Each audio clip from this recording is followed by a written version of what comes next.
Merci beaucoup, Monsieur le Président. Merci beaucoup, chère Amélia, pour effectivement le dynamisme de présentation de cet accord.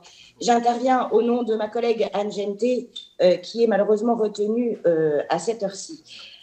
En son nom, je tiens à saluer cet accord et à exprimer la très grande satisfaction de la communauté française installée en Chine pour voir ce texte examiné enfin par notre Assemblée ce matin.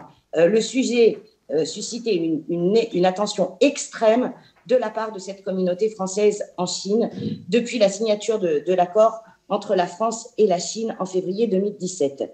Le ministère des Affaires étrangères et de l'Europe, à cet égard, a mené un travail en concertation et en tenant les députés de l'étranger informés de l'évolution des travaux. Donc, nous pouvons que saluer cette façon de travailler. Alors, pourquoi nous avons besoin d'un projet de loi? Parce qu'en novembre 2016, le Conseil d'État a rappelé la nécessité de fonder la reconnaissance et les échanges de permis de conduire sur des accords intergouvernementaux. Vous l'avez rappelé, Madame la rapporteure.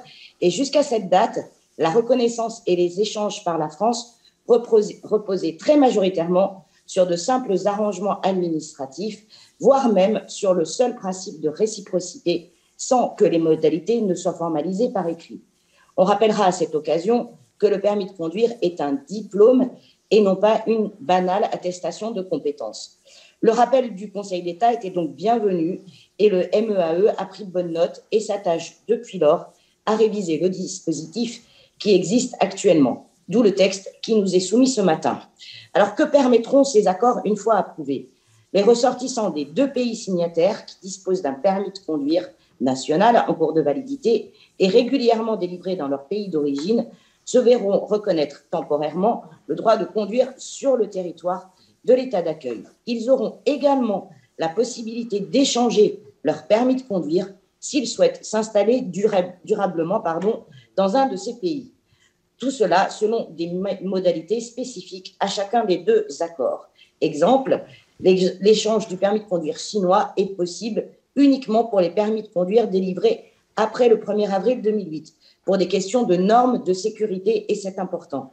Ceux qui disposent d'un permis plus ancien devront, eux, repasser l'examen du permis français.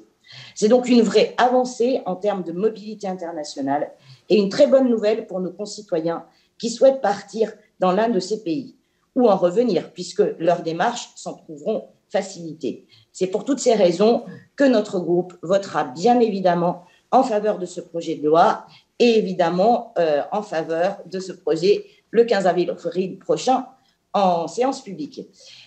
J'ai une toute petite question pour Amélia. Est-ce que vous avez connaissance, chère Amélia, d'autres accords de même type qui seraient en cours de négociation entre la France et les homologues étrangers? Je vous remercie.